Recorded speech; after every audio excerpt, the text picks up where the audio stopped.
The next exercise we're going to do is called tiny steps or toe taps. And we're really just building on to this idea of deep abdominal strength and pelvic stability. So working from a neutral spine, that place again where you have that length of your low back, neutral curve, weight towards the base of the sacrum or the base of the tail. All right, that's crap. I'm starting to get hungry.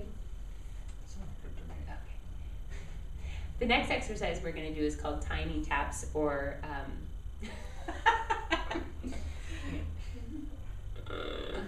the next exercise we're going to do is called tiny steps or toe taps, and it's building on to this idea of pelvic stability. We're going to be working from a neutral spine position. So what I want you to do is focus on watching these guys, the pelvis region, so making sure that the goal really is to keep the pelvis still as we begin to articulate the leg in the hip socket.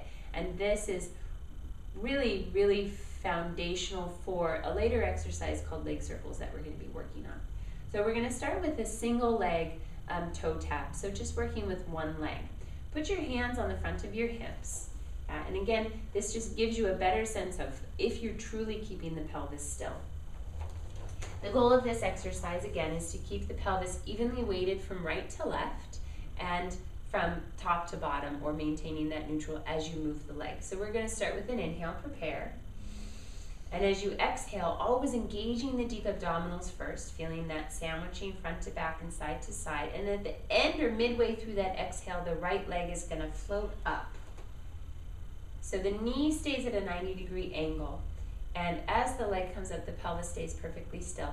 From here, let's inhale to lower the leg. Tap the floor just like you're tapping your toe into water. And then exhale as you bring the leg back up. And inhale as you let the leg move down. And exhale. Good. Now a couple of things. You guys keep moving. When the leg lowers, you want to make sure that the hips are not being tugged from right to left, or that the low back is not arching away from the mat, increasing the curve of the lower spine as the leg goes away.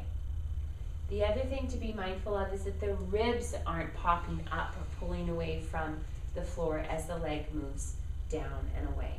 So you can see that both of these guys are really obviously highly skilled, and the ribs and the pelvis are staying very quiet, and there's not a whole lot of tension in the body. So try to approach these exercises from a place of finding how to make the exercise easy, but also pinpointing the dynamics or the intention of the exercise. So we'll do 3 more on this side. Typically you want to do between 8 and 10 on each side. Unless you start to get fatigued in the hip or the low back, then you can obviously stop anytime. And we'll do 1 more. Always inhaling as you go down, exhaling and using the abdominals to help bring the leg up. And float the leg down and rest. Good. And we'll do the other side. This time bring your hands down at your sides, guys, so we get a clearer look at the hips. So the hardest moment is the moment you bring the leg up for the first time. So go slowly. If you rush this, you're going to lose the stability for one, and it's going to be much harder to see or notice if the pelvis is actually moving. And just recognizing that this is all probably very new, and it's going to take some time to figure it out. So give yourself plenty of opportunity. Take a breath in. Always preparing with the inhale.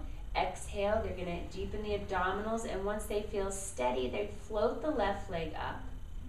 Good. And you find that 90-degree angle. Inhale, float the leg down, and exhale as you bring the leg up. And inhale as you float the leg down. Keeping the ribs connected towards the floor is really important here. Inhale as you lower the legs. And Jeff's really good at monitoring with his hands, getting feedback from where he's putting his hands. So you can see he has his fingertips right on the lower part of his sternum, or the lower part of the ribs, and this is his way of monitoring what the ribs are doing. This is a great tool and really helpful, especially in the beginning, for figuring out what's actually happening in your body as you move the leg. And we'll do 1 more here. Inhale as you take the leg down, and exhale. Good. And then bring the leg all the way down. All right, and relax. part of the benefit of this exercise is that it's starting to get you to recognize that the leg can actually move inside the hip socket without the pelvis and the low back or the spine being perpetually pulled at the whim of the leg.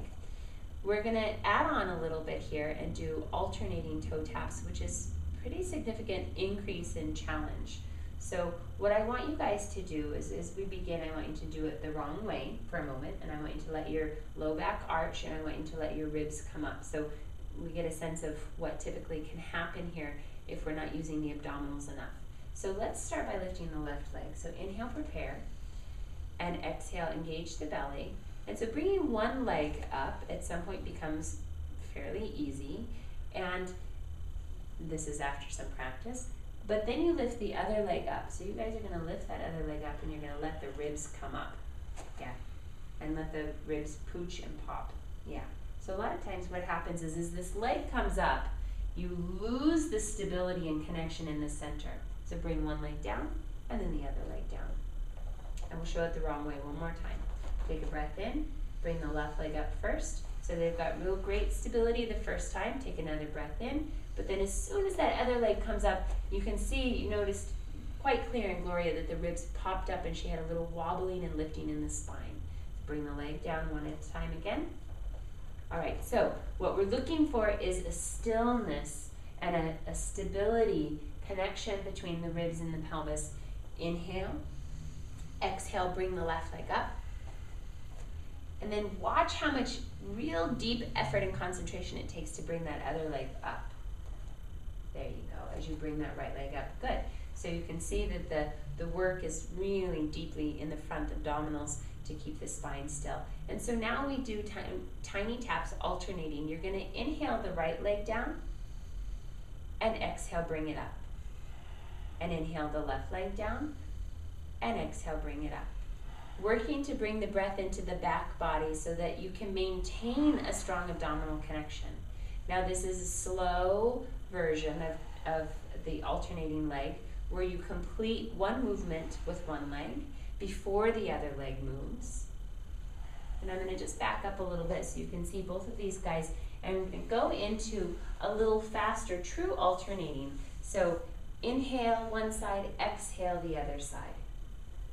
So then you get this moment of challenge in the transition from right to left. And you can play with the breathing pattern a little bit and use what comes naturally. Really monitoring the low back here. The low back should not be arching off the mat too much. It's only in neutral. If staying neutral is very difficult for you, it is appropriate to work a little bit more towards an imprint. So Gloria, why don't you press the low back into the mat a little? There you go. So you can see that Gloria now is flat in her lower spine rather than arched up.